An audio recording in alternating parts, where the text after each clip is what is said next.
네, 여러분 안녕하세요. 반갑습니다. 저는 세종대학교의 김보름 교수라고 합니다.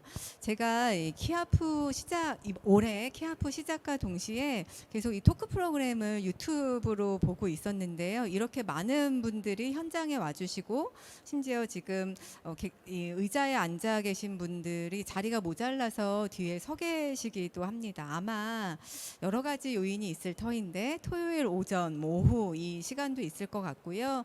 또 저희가 오늘 이제 함께 말씀을 나눌 이 주제가 사실은 너무나 핫한 주제죠. 사회 각 분야에서 지금 화두가 되고 있는 주제여서 그런 것이 아닌가라는 생각이 듭니다. 혹시 오전 프로그램들 참석하셨어요? 오전에도 예술과 기술이 만나다라는 이런 주제로 예술의 미래라는 주제로 다양한 그 토론들을 진행을 하셨는데요.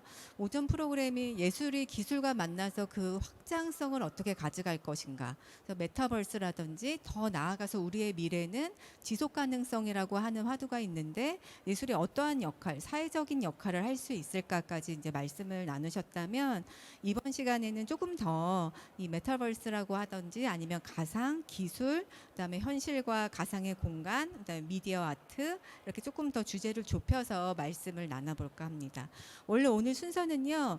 카이스트 문화기술대학원의 우은택 교수님께서 짧게 강연을 먼저 해주시고 저희가 그 강연을 기반으로 해서 자유롭게 이야기를 나누려고 했는데 기술적으로 약간 연결에 문제가 있는 것 같아요. 그래서 저희가 먼저 토론을 한번 시작을 해볼까 합니다. 그러면 제 옆에 앉아 계신 교수님과 그다음에 PD님 먼저 소개를 해드릴게요. 세계적인 미디어 아티스트시자 최근에 또 블룸버그 맞나요? 컨템포러리즈에서 작가상을 수상하셨고요. 카이스트 문화기술대학원의 교수님으로 계시죠. 이진준 교수님이십니다. 네, 안녕하세요. 안녕하십니까.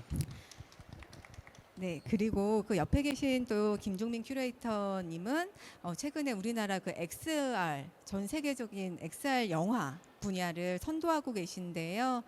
부천 국제 판타스틱 영화제 XR 큐레이터로 계신 김종민 PD님이십니다. 네, 안녕하세요. 반갑습니다. 네.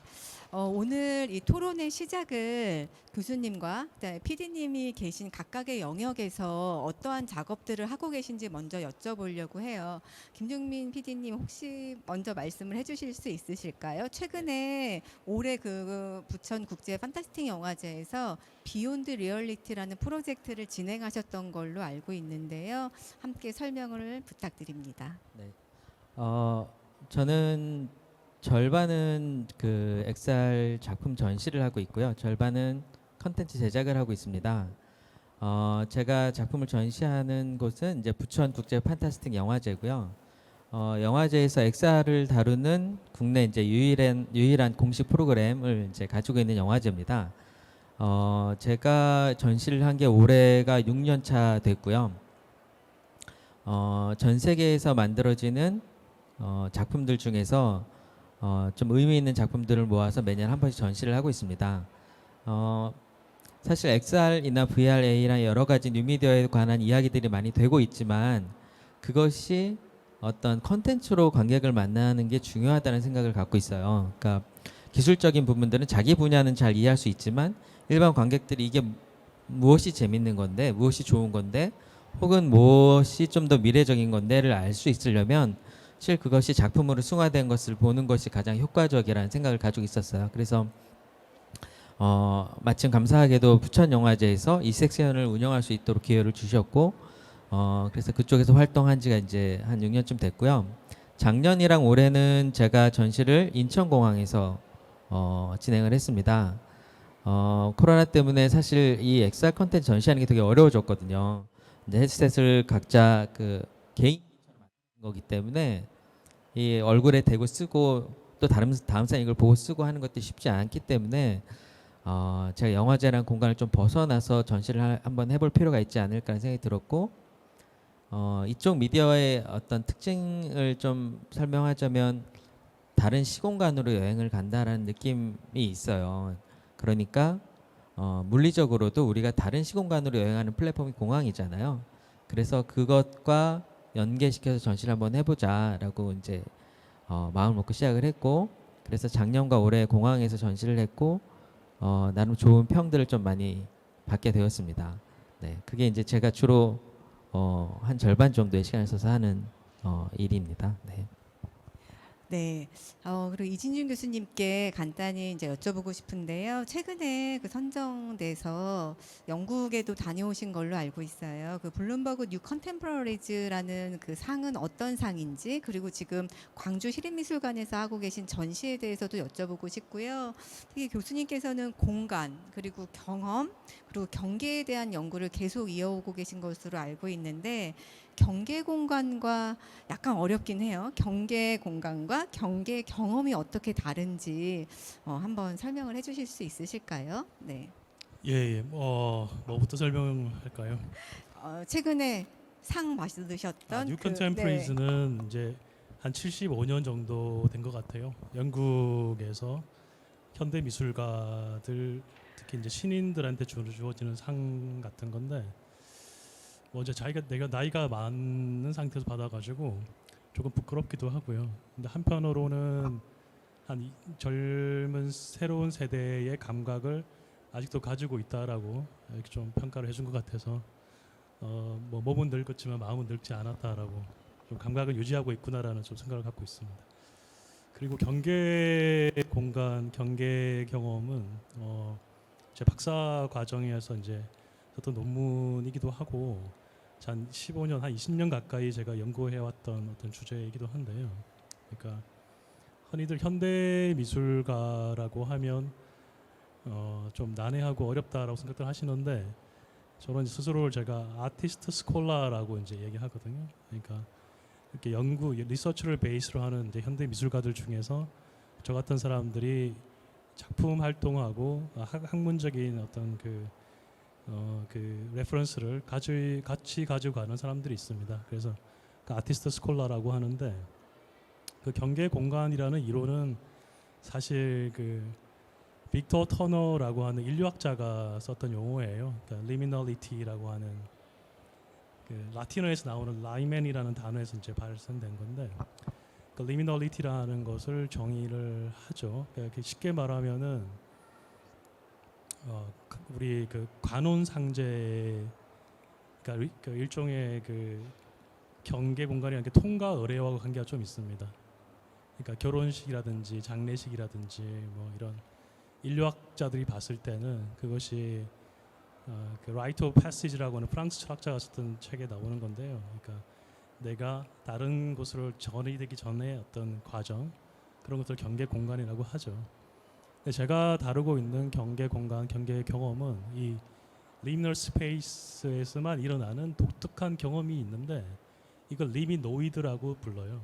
그러니까 사전을 찾아보시면 아마 나오지 않을 겁니다. 왜냐하면 정말 학문적인 용어이기 때문에 그러니까 리미노이드 익스피리언스라고 하는 경계 공간에서만 나올 수 있는 독특한 경험에 제가 집중하고 있고 지금 뭐 오늘의 주제이기도 하지만 뭐 메타버스라든지 가상현실과 실제 우리 또 현실과의 어떤 경계에서 일어나는 아주 독특한 경험의 미학적인 그 가치를 제가 발견했고 썼던 게 제 논문이었고 작업으로 진행하고 있습니다.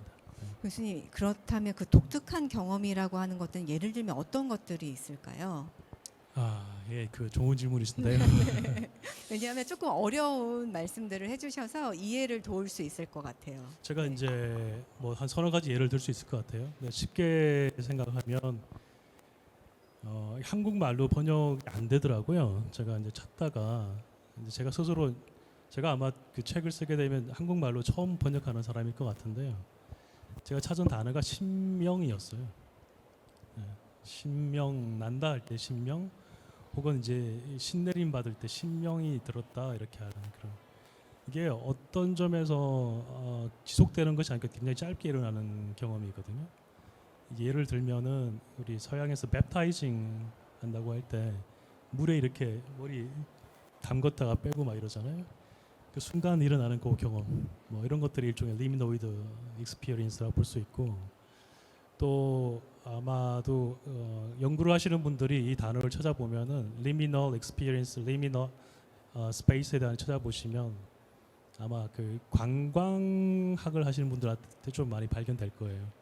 왜냐하면 여행이라고 하는 그 과정이 잠시 내가 나를 내려놓고 어딘가를 향해 갔다가 다시 돌아오잖아요, 그죠? 그러니까 이때의 짧은 그 경험을 리미노이드 익스피리언스라고 표현하기도 합니다. 예, 설명이 좀 됐을지 네, 모르겠네요. 신명이라고 표현하신 게 굉장히 인상적인데요. 김종인 PD님, 제가 여쭤보고 싶은 게 있어요. 사실은 이 가상 공간이라고 하면 우리가 기술적인 것을 입혀서 경험하는 거라고 일반적으로 생각을 하는데, 저는 그 출발을 사실은 그 프랑스 라스코 동굴벽화부터 보거든요. 거기 보면 들소의 다리가 4개임에도 불구하고 8개를 그려놨어요. 왜 그랬을까요? 결국은 움직임을 표현하고 싶었고, 그 공간을 통해서 안 보이는 것들을 상상하고 싶었던 게 아닌가라는 생각이 드는데요. 그런 면에서 영화가 사실은 가장 이해하기 쉽죠. 우리가 영화를 봤을 때 사실은 전혀 다른 공간임에도 불구하고 그 영화적 장면을 상상함으로써 그 가상 공간에 몰두를 하게 되는 것 같아요. 근데 그 영화라는 장르가 좀 이렇게 확장돼서 XR까지 분야를 확장하고 있는데, 굳이 VR이라는 용어가 아니라 XR이라는 표현을 쓰신 이유가 있으실 것 같아요. 근데 지금 이제 많은 분들이 VR과 AR, XR을 잘 어렵게 생각하실 수 있거든요.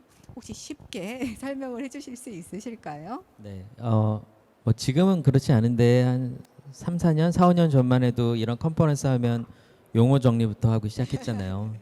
근데 사실 우리가 XR이라고 말하기 시작한 이유는 사실 용어 정의를 이제 하지 말자라는 의미를 좀 갖고 있기도 했었어요.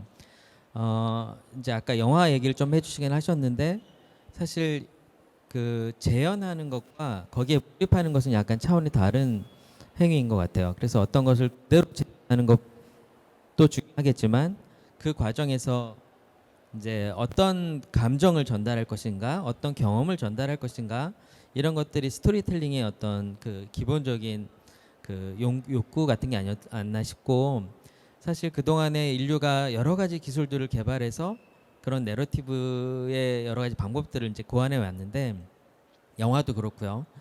근데 그 과정에서 사람들이 계속 어떤 상상을 발휘하죠. 상상력을 통해서 기술의 모자란 부분들을 채워나가고, 그것이 자기만의 어떤 몰입 경험으로 이제 가져가게 된다고 생각을 하고요. 그래서 뭐 동굴벽화 얘기도 하셨지만, 여러 가지 그 시각 효과나 여러 가지 방법들을 통해서 조금 더 거기에 가까이 가려는 노력들을 인류가 지속을 해왔고, 우리가 얘기하는 지금 이런 몰입형 미디어들도 그런 기술의 개발 그 동의는 유사하다고 생각을 해요. 조금 더 이 이야기를 듣는 사람, 관객들을 내가 경험한 이야기, 내가 하고 싶은 이야기 세계로 초대하고 싶어하는 그런 욕구의 발현이었다고 생각이 들고요. 그래서 이제 우리가 XR이라는 용어를 이제 질문하셨으니까, XR이라 쓰는 이유는 사실 이런 것들이 어떤 기술 영역에 종속되기를 바라지 않았어요. VR, AR 같은 경우는 기술 용어거든요. 어떤 기술을 사용했느냐, 어떤 기술을 사용한 컨텐츠냐, 이런 게 좀 더 앞서 있다는 용어라고 한다면, XR은 이 X는 이제 변수여서 수학의 변수 A부터 Z까지 다 넣을 수 있다라는 의미도 있지만, 한편으로는 어떤 그 디지털 기술, 디지털 레이어들과 상호작용하는 모든 시도들을 다 담자. 그래서 그런 것과 상호작용하는 어떤 모든 문화적인 시도들을 다 우리 XR로 부르자. 그 얘기는 이제 좀 이 용어를 조금 더 인문학적이고 예술적인 용어로 치환해서 우리가 쓰자. 라는 의미를 좀 담고 있는데요. 용어는 이제 계속적으로 혼란을 야기하고 있는 것 같아요. 다른 의미로 쓰시는 분들도 많고. 그래서 이제 저희가 XR이라고 썼을 때는 현재 기술로 표현되는 요거를 보지 말고, 이것이 지향하는 어떤 문화 전반적인 변화에 초점을 맞추고 싶다, 이렇게 이해를 해주시면 되지 않을까 싶습니다. 네, 설명 감사드립니다. 그 현실과 가상에 대한 이제 말씀을 듣다 보니까 어떤 게 떠올랐냐면요. 몇 년 전에 그 시리아 난민 캠프의 12살 소녀를 그렸던 그 클라우드 오버 시드라라는 VR 그 영화 작품이 있었습니다. 그래서 큰 반향을 일으켰었죠. 혹시 이러한 이 작품에 대한 설명과 함께 이 XR이라고 하는 기술이 일상의 우리의 모습들, 물리적인 공간, 아날로그를 정말 어떻게 하면 생생하게 표현하고 전달할 수 있을까? 그를 통해서 어떻게 몰입할 수 있을까에 대한 부분들을 고민을 많이 해오고 있는 것 같아요.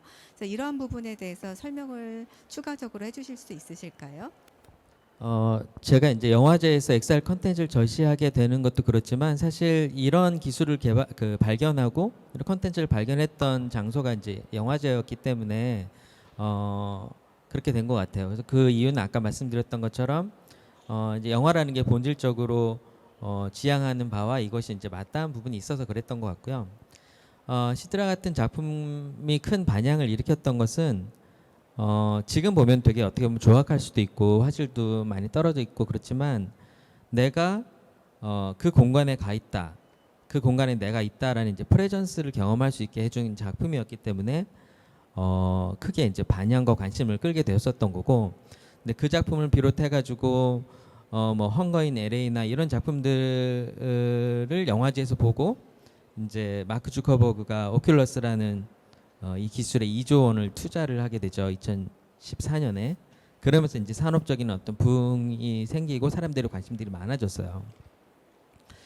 근데 이제 사실 뭐 지금은 그거보다 더 좋은 콘텐츠들도 많이 나오고 좋은 어떤 방법론들이나 뭐 이제 작품들이 많이 나오는데, 근본적인 어떤 차이점들을 좀 설명을 좀 드리자면 재미있는 영화, 좋은 영화들도 어쨌든 스크린이라는 매체를 통해서 저희가 보게 되잖아요.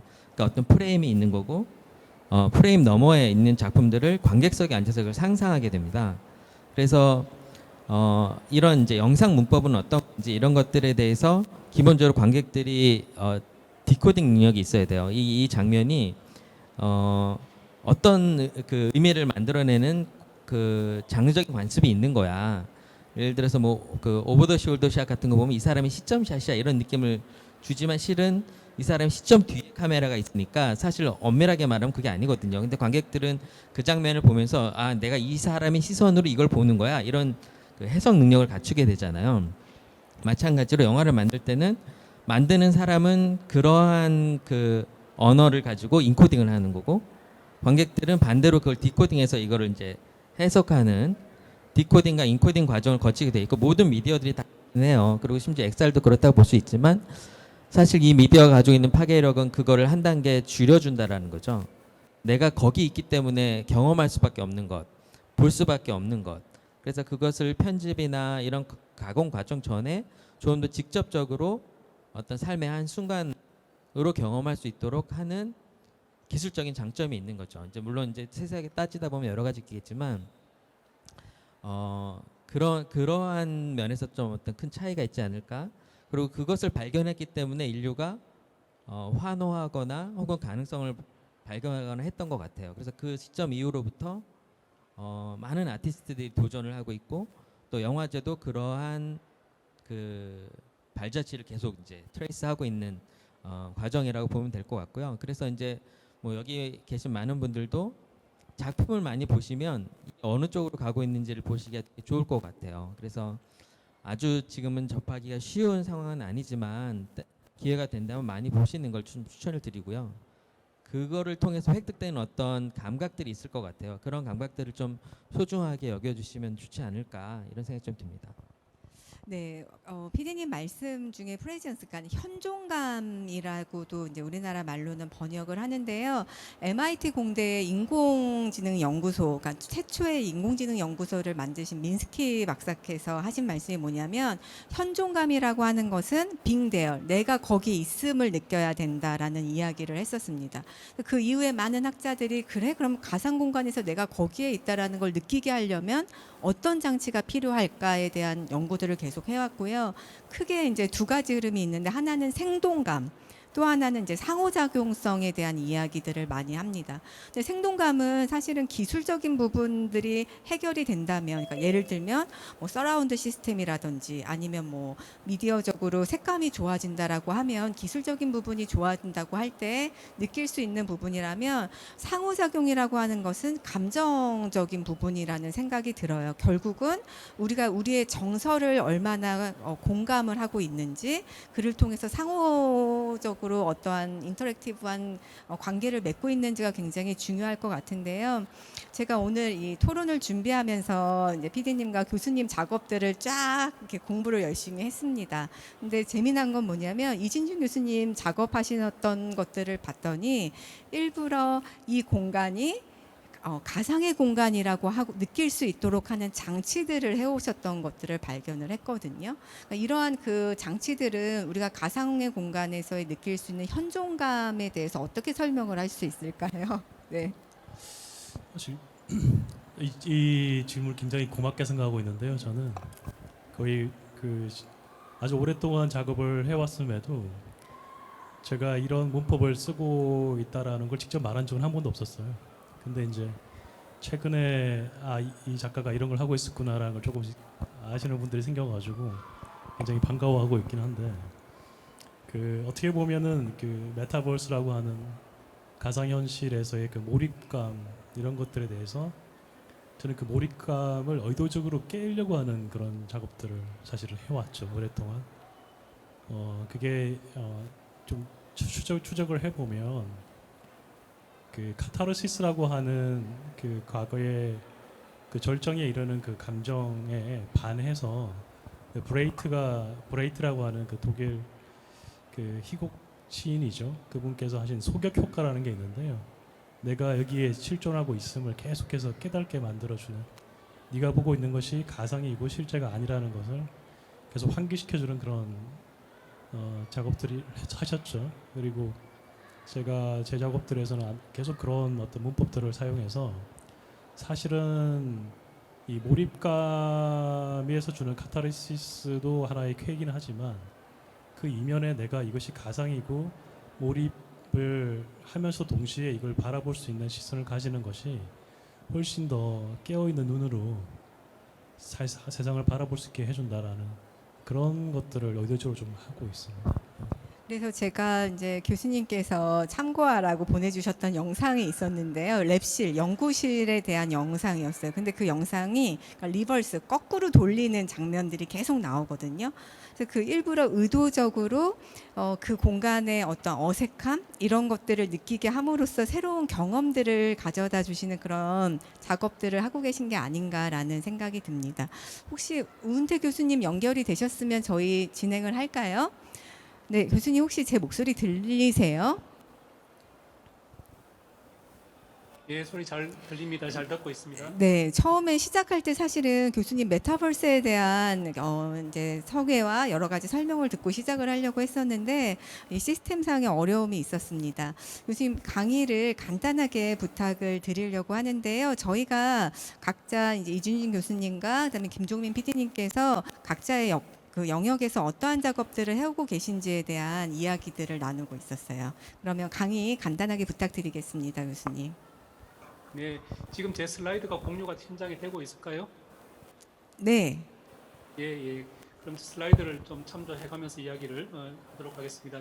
저한테 주어진 시간이 많지 않기 때문에 제가 준비한 슬라이드를 다 보여드리기보다는 적정한 시점에서 끝내고, 원래는 제가 이제 오늘 뮤지엄 관점에서 메타 뮤지엄 이야기를 좀 하고 싶었는데 아마 시간으로 보면 메타버스에 대한 설명을 하다 보면 제 시간이 다 갈 것 같습니다. 그럼에도 불구하고 지금 최근에 메타버스에 대한 논의가 굉장히 활발한 데 비해서 그 단어에 대한 오염 정도가 굉장히 심하다고 생각해서 저는 그 단어의 그 정의를 좀 바로잡는 데 제 시간을 좀 쓰고자 합니다. 메타버스에 대한 이해가 제대로 돼야 이 아트와 메타버스가 제대로 만날 수도 있을 것 같고, 그 다음 방향도 우리가 생각해 볼 수 있을 것 같습니다. 저는 2001년도부터 유비쿼터스 VR이라는 연구실을 만들고 연구를 진행을 해왔습니다. 그래서 지금 이 유비쿼터스 VR이라는 개념은 우리가 살고 있는 이 물리적인 공간이 있고, 이 물리적인 공간에 대응되는 이 가상화된 공간이 존재한다면 이 두 공간에 대한 결합을 통해서 새로운 가능성을 우리가 열어볼 수 있지 않을까, 이런 생각을 했었습니다.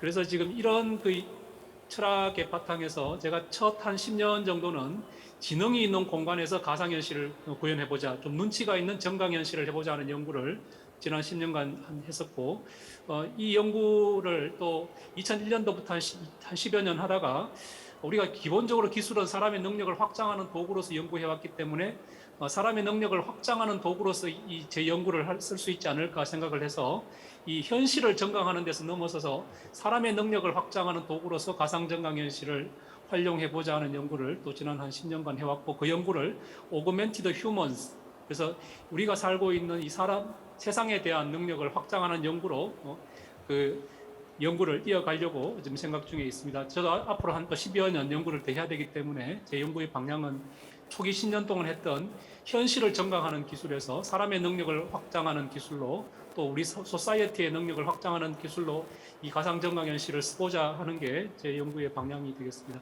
그래서 사실 오늘 이야기하고 싶었던 꼭지는 꽤 많이 있는데, 아마 첫 번째 꼭지 정도 이야기하면 제 시간이 아마 다 지나가지 않을까 생각을 합니다.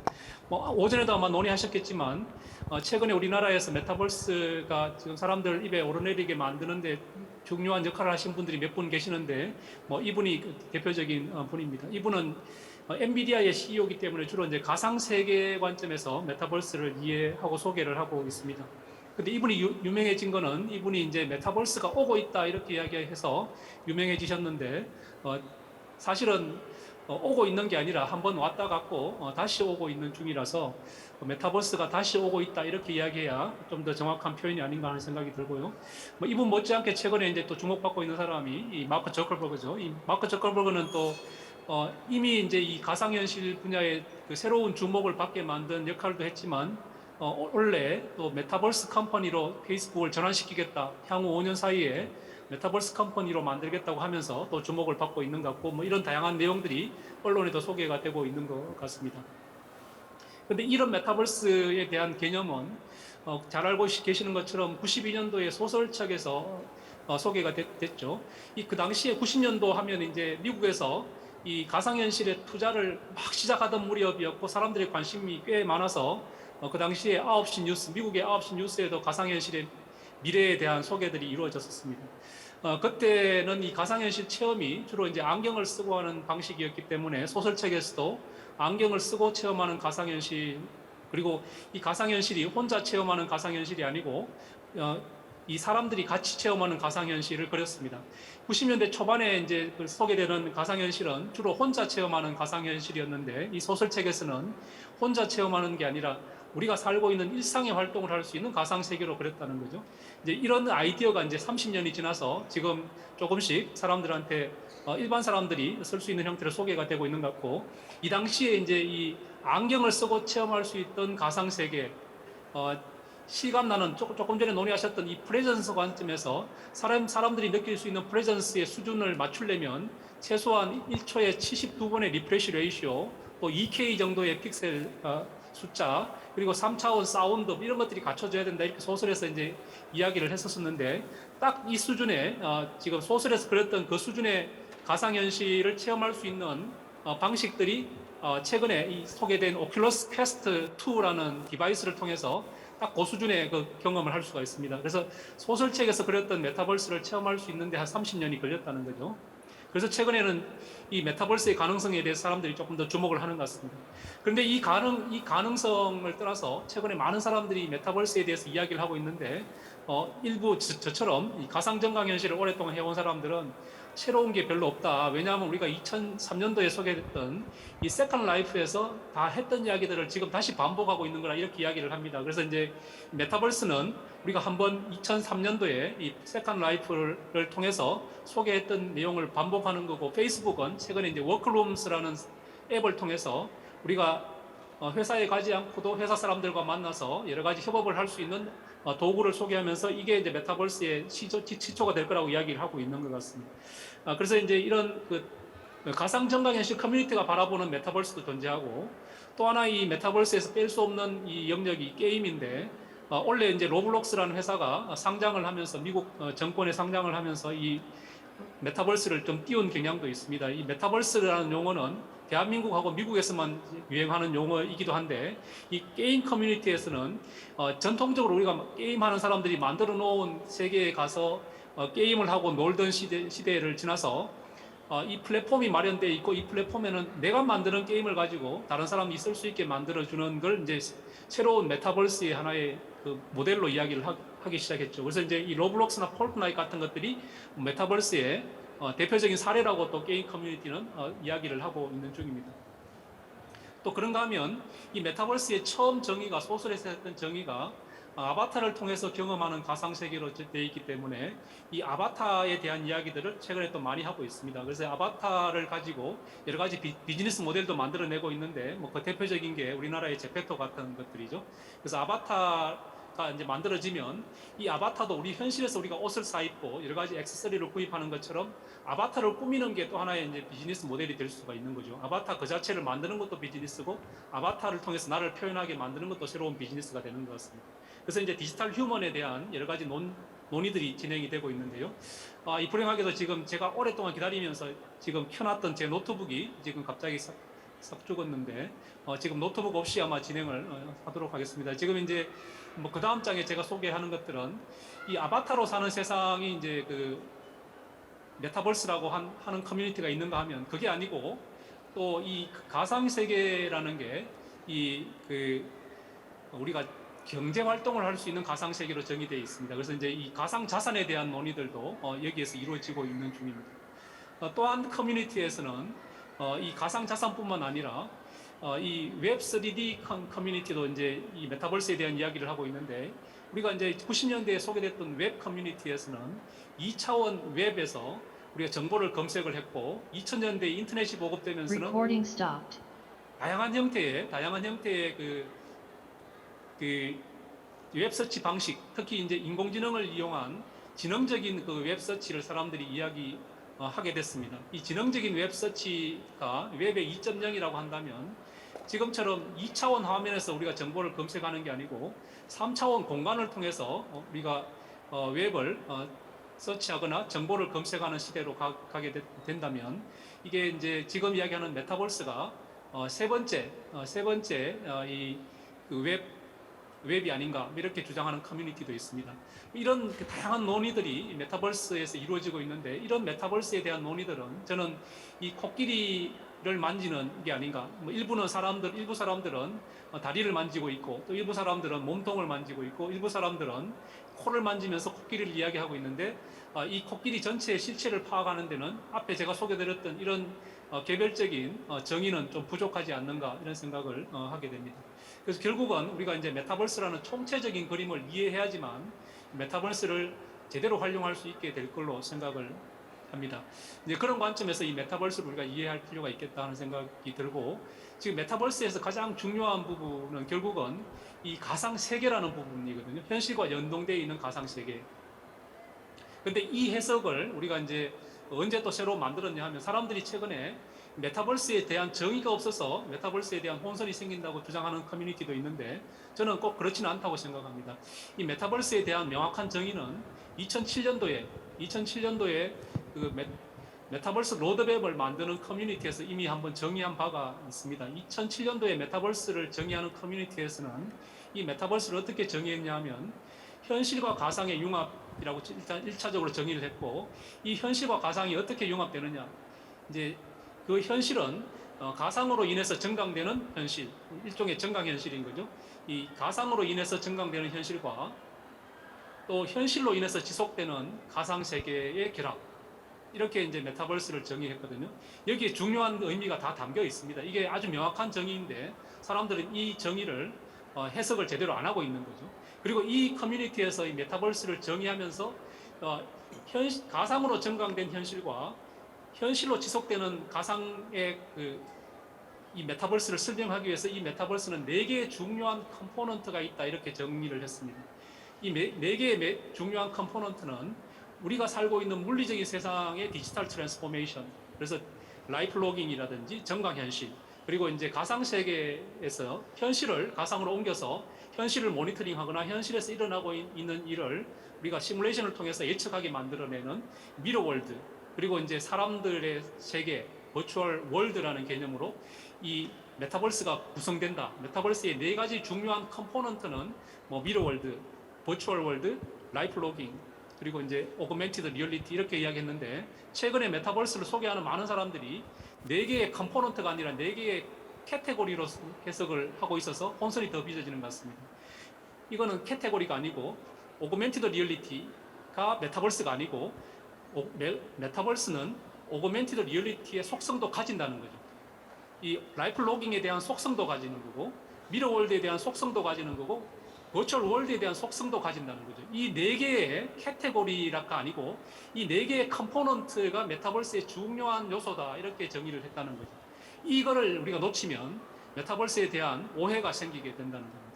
그래서 지금 도대체 메타버스의 실체가 뭐냐? 뭐 증강현실도 메타버스고 라이프 로깅도 메타버스고 버추얼 월드도 메타버스라고 하면 메타버스가 너무 크기 때문에 이 실체를 파악하기가 너무 힘들어지는데 원래 이 메타버스를 정의했던 커뮤니티에서는 그렇게 정의하지 않았고 이 메타버스는 이 네 개의 컴포넌트로 구성된다고 했다는 거예요. 자, 그래서 이제 여기에 이제 이 메타버스를 그럼 우리가 예술은 어떻게 활용해야 되는가? 근데 이 지금 이야기하고 있는 이 프레전스 관점에서 보면 우리가 상상으로 만들어내는 메타버스가 별도의 공간으로 존재할 수도 있지만 현실과 가상의 융합이라는 측면에서 본다면 현실과 가상의 융합 측면에서 가장 타이트한 융합은 현실을 그대로 카피하는 거죠. 이게 이제 미러월드라는 개념입니다. 현실을 미러링하는 거. 그래서 우리가 현실 세상에 존재하는 박물관, 미술관 이 똑같이 가상 세계에 존재하게 만드는 게 첫 번째 현실과 가상의 융합하는 방식인 거고, 두 번째 그러면 거기에서 현실과 가상이 똑같은 것도 중요하지만 거기에 사람들의 상상력을 보태서 새로운 그 액티비티를 할 수 있게 만들어내는 거. 그게 이제 가상 세계가 될 텐데요. 이제 이런 가상 세계의 속성을 우리가 잘 이해한다면 이 예술 분야에서도 이 메타버스에 대한 아주 유용한 활용이 가능해지지 않을까 이런 생각을 하게 됩니다. 그래서 이제 뭐 이런 정도 제가 지금 좀 말씀을 드리고 같이 논의할 수 있으면 좋지 않을까. 지금 이제 많은 그 논의들이 지금 방향을 잃고 너무 많은 이야기들이 있는데 듣고 나면 도대체 뭐 어쩌라는 거냐 하는 이야기가 이로 귀착되는 것이 이 메타버스에 대한 속성을 정확하게 이해하지 못한 상태에서 메타버스를 어떻게 활용할 건지를 먼저 이야기하기 때문에 그런 게 아닌가 하는 생각을 해서 오늘 제 이야기는 뭐 뒤에 또 많은 이야기들이 좀 준비되어 있지만 그 이야기들은 또 토론하는 과정에서 제가 그냥 좀 풀어나가는 게 좀 좋을 것 같습니다. 뭐 이런 정도로 우선 제 이야기를 좀 간단하게 정리를 하고 계속 토론을 하면 좋을 것 같습니다. 고맙습니다. 네, 교수님 감사합니다.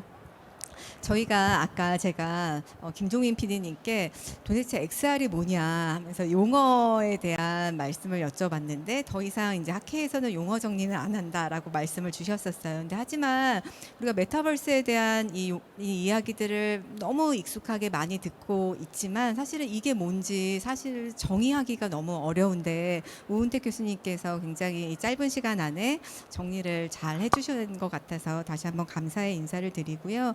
교수님 말씀해 주셨던 것처럼 사실은 그래서 이 메타버스가 예술과 만나서 어떠한 가능성을 가지고 있는데 그러니까 사실은 제일 궁금하실 것 같아요.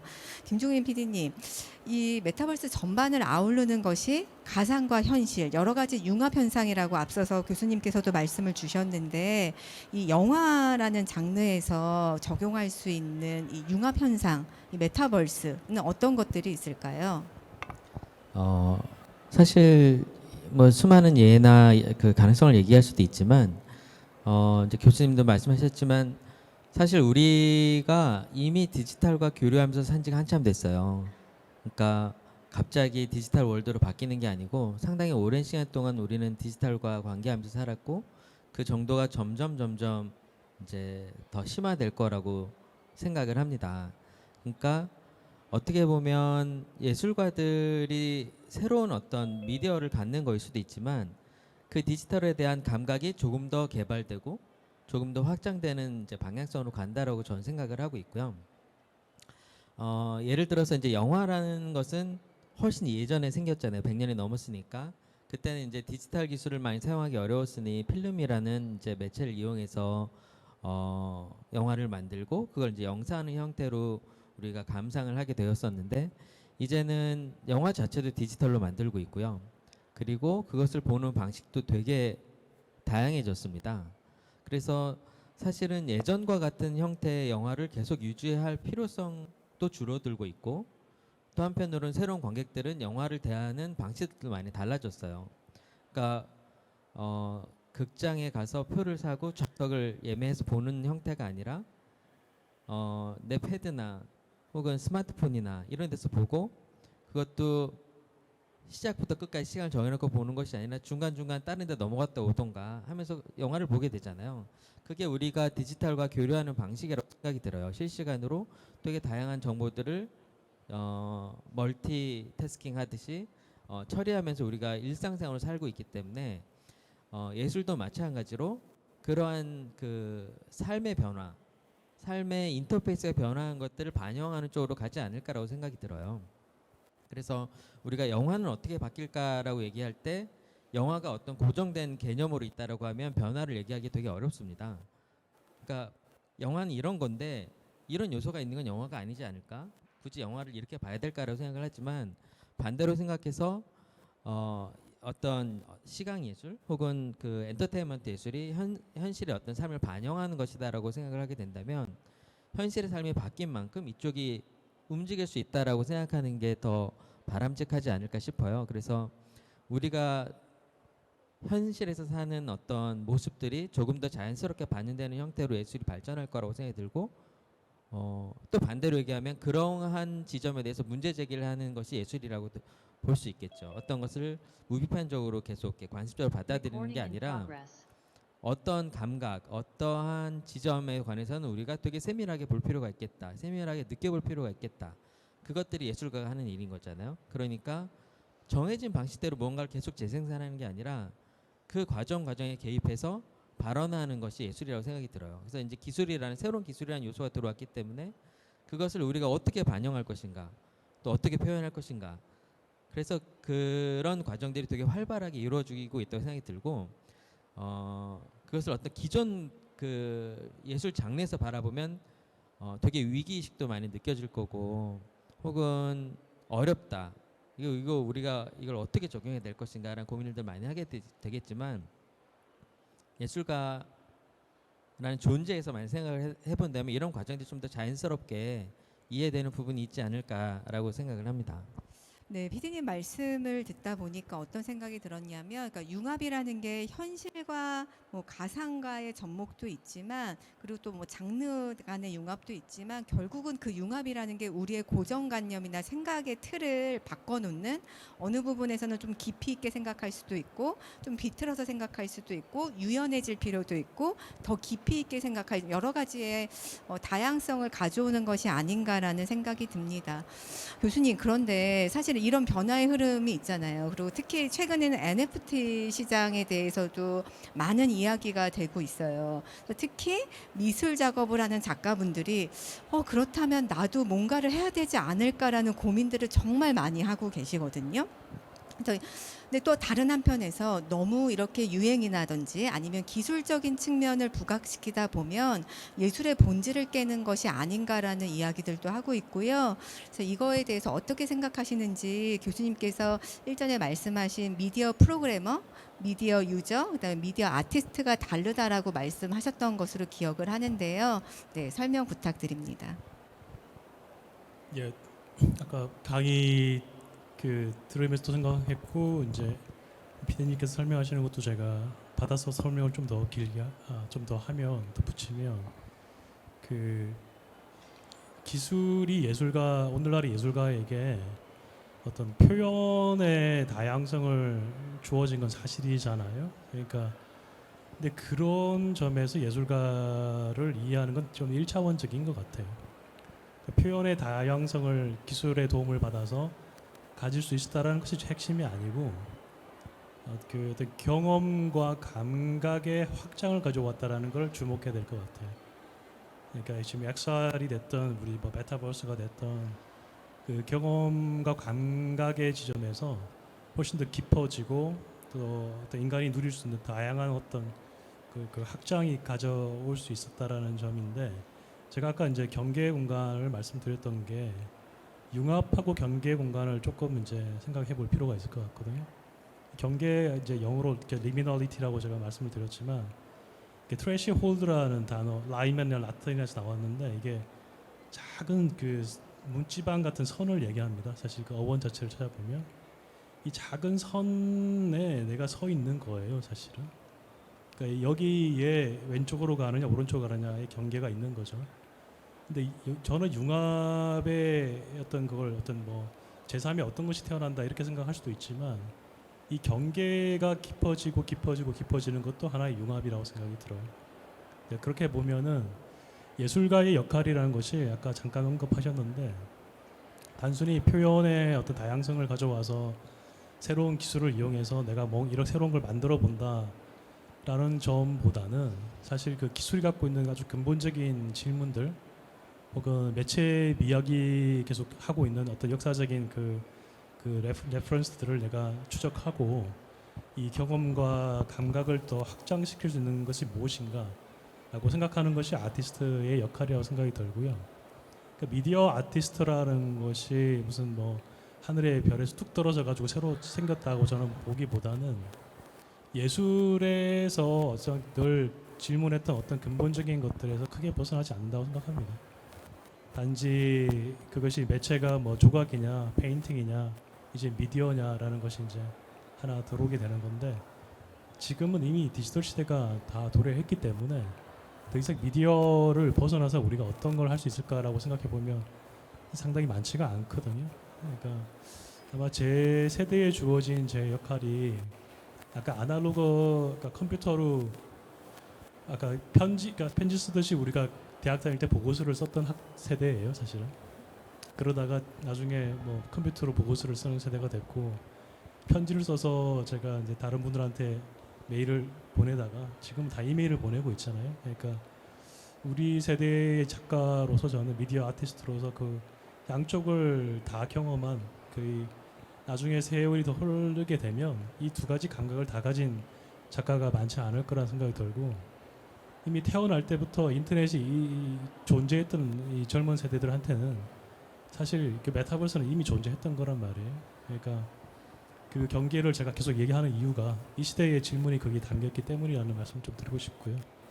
그런 점에서 미디어 아티스트하고 미디어 프로그래머, 새로운 어떤 프로그램을 이용해서 새로운 기술을 만들어내는 미디어 프로그래머하고 또 만들어져 있는 그 프로그램을 이용해서 이렇게 사용을 하게 되는 미디어 유저하고는 좀 구분될 필요가 있겠다. 그런 말씀 좀 드리고 싶어요. 네, 굉장히 인상적인 말씀을 해주셨는데요. 그러니까 융합이라고 하는 게 뭐 예를 들면 A와 B가 합쳐져서 A의 특성, B의 특성이 흐려지는 게 아니라 그 경계가 더 깊어지는 감각과 경험도 융합의 현상이다라는 이제 말씀을 교수님께서 해주셨습니다. 안타깝게도 저희한테 주어진 시간이 1시간인데 한 5분 정도가 남았어요. 그래서 각각 PD님과 교수님께 앞으로의 이 메타버스와 예술가의 어떠한 미래에 대해서 한번 여쭤보고 그리고 시간이 주어진다면 뭐 한두 분 정도의 질문을 받을 수 있을 것 같은데요. 끝에 앉아 계신 PD님께서 먼저 앞으로의 어떤 가능성, 미래 내지는 오늘 꼭 이런 이야기는 하시고 싶었는데 혹시 못하신 말씀이 있다면 해주시면 좋겠습니다. 네. 네. 사실 하고 싶은 얘기도 많고 또 재밌는 주제들도 많이 있다고 생각이 듭니다. 이제 좀 시간이 부족하니까 근데 이제 지금 논의 과정에서 교수님들과 저희가 이제 좀 그런 주제는 잘 접근을 한 것 같은데 기술 앞에서 그 머뭇거리거나 혹은 기술 앞에서 어려워하다기보다 실은 근본적으로 무엇이 중요한가, 어떤 경험을 우리가 나누고 싶은가, 어떤 감정을 나누고 싶은가, 그것이 조금 더 그 중요한 질문이 아닐까라고 생각이 들어요. 그걸 표현하는 방식은 세상에 수만 가지가 있기 때문에 그래서 우리가 디지털 세대를 살면서 겪어오는 여러 가지 그 삶의 변화들 이런 것들이 어떻게 반영되는지라는 관점에서 이 메타버스란 기술들을 바라볼 필요가 있다라고 생각이 들어요. 그러니까 사실 우리 그 좋은 예술은 이 시대를 반영하는 거잖아요. 이 시대를 같이 살고 있는 사람들의 감정, 사상, 어떤 문제점들을 다 반영하는 것들이 이제 예술일 수밖에 없기 때문에 우리가 디지털 시대를 어떻게 반영할 것인가의 관점에서 메타버스와 기술을 볼 필요가 있을 것 같아요. 그러니까 메타버스는 동떨어지는 어떤 새로운 세상이라서 그걸 어떻게 이주를 해야 되는가, 그 이주를 하기 위해서 어떤 기술을 배워야 되는가, 이러한 관점으로 보는 것이 아니라 우리 삶이 메타버스를 강하게 원하고 있거나 우리의 삶에서 만들어낸 여러 가지들이 그런 요소를 자꾸 만들어내고 있으니까 그런 세상이 만들어지고 있다라는 형태로 받아들일 필요가 있지 않을까라고 생각이 들고, 그러한 것들이 표현된 여러 가지들을 많이 보시면 좋지 않을까라고 생각을 하고 있습니다. 네. 네, 감사합니다. 네, 교수님 말씀 부탁드립니다. 예, 첫 번째 말씀드리고 싶은 거는 저는 제가 예술가로서 다음 세대, 그러니까 100년 뒤에 올 넥스트 제너레이션과 제가 대화를 하고 있다고 생각을 하거든요. 근데 그것이 어떤 논리적인 기결로 되는 것이 아니고 어떤 감각적인 그 나침판을 가지고 제가 걸어가고 있기 때문에 조금 뭐 새로 작업을 하시는 분들이라든지 새로운 세대를 맞은 젊은 아티스트들은 좀 두려움 없이 그냥 무조건 뛰어가라라고 좀 격려하고 싶습니다. 자신을 믿고 좀 했으면 좋겠다. 그러니까 너무 많이 계산하고 뭐 살핀다고 해서 우리가 100년 뒤에 올 것을 예상하기 쉽지 않다라는 말씀을 좀 드리고 싶고요. 좀 격려를 해주고 싶고, 그럼에도 불구하고 조금 하나 더 말씀드리고 싶은 것은 예술이 가지고 있는 기본적인 가장 충실한 어떤 것들이 있어요. 뭐 치유의 힘이라든지 혹은 시대에 대한 어떤 비판이랄지 뭐 가장 제의적인 어떤 양식이랄지 뭐 이런 예술이 갖고 있는 가장 근본적인 것들, 내면에 대한 성찰들, 이런 것들에서 좀 벗어나지 않도록 좀 주의를 했으면 좋겠다. 그런 말씀 좀 드리고 싶습니다. 네, 혹시 플로어에서 질문 있으시면 한두 분 정도 질문을 잠깐 받아볼까요? 질문 있으실까요? 네.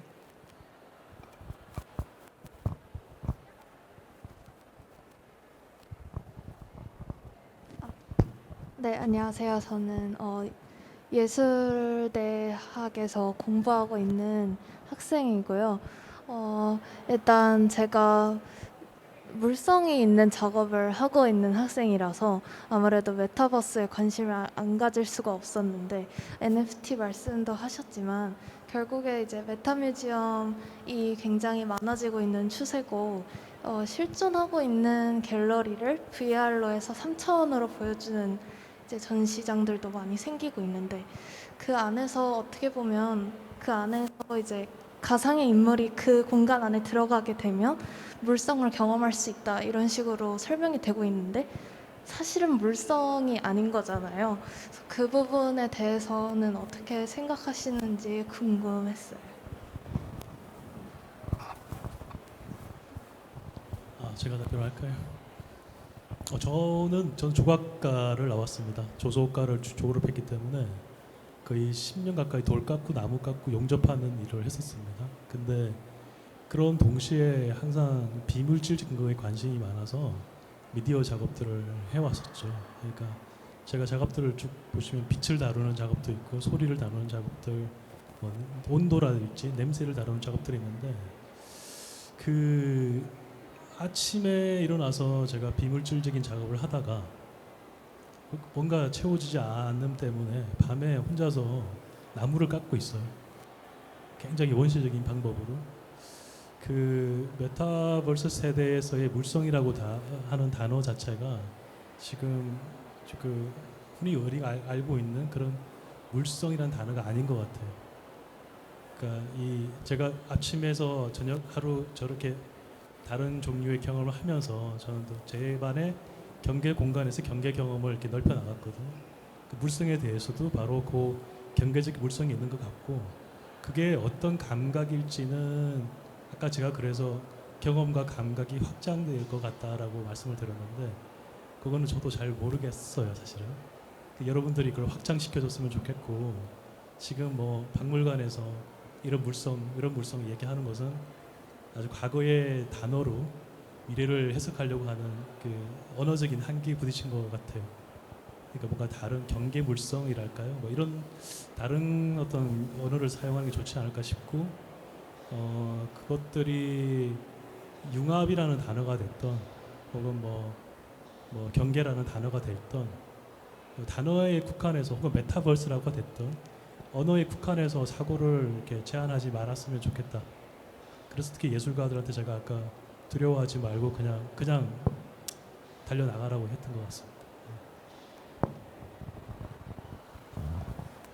네, 제가 이제 간단히 정리를 해서 말씀을 드리면 아마 교수님 말씀하신 감각과 경험의 확장으로 볼 수 있을 것 같아요. 이런 가상이라고 하는 것들이 내지는 기술이라는 것들이 기존에 있는 것들을 대체하는 게 아니라 우리의 경험과 감각을 확장시켜주는 하나의 요소들, 하나의 뭐 작동 요인으로 볼 수 있을 것 같은데요.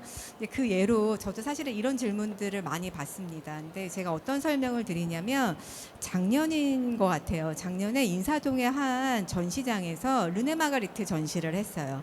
한 160점의 마가리트 작품을 전시를 했는데 모두 다 디지털로 재현된 작품들이고요. 하나도 원본이 없었어요.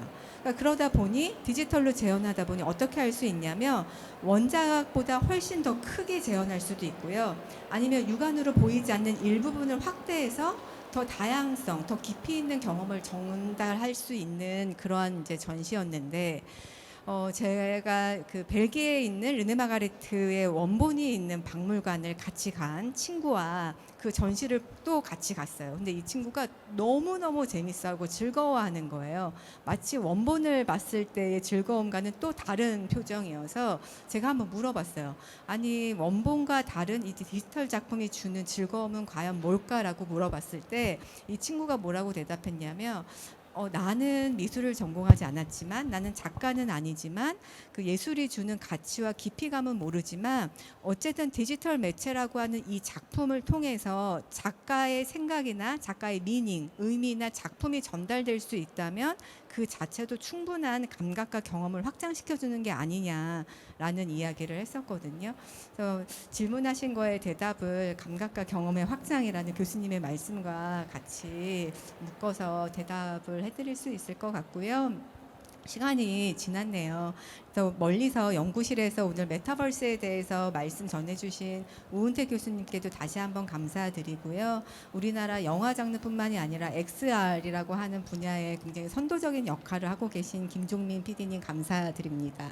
또한 세계적인 미디어 아티스트시자 이 분야의 다양한 연구와 실험적인 작업을 하고 계신 이진준 교수님께도 다시 한번 감사드립니다. 감사합니다. 네, 오늘 함께해 주신 여러분들 다시 감사드리고요. 또 유튜브를 통해서 혹시 놓치신 부분 있으면 확인하실 수 있어서 또 유튜브를 통해서 관심 가져주시면 좋을 것 같고 또 이후에도 다양한 프로그램들이 있습니다. 키아프에 관심 가져주시면 감사하겠습니다. 감사합니다.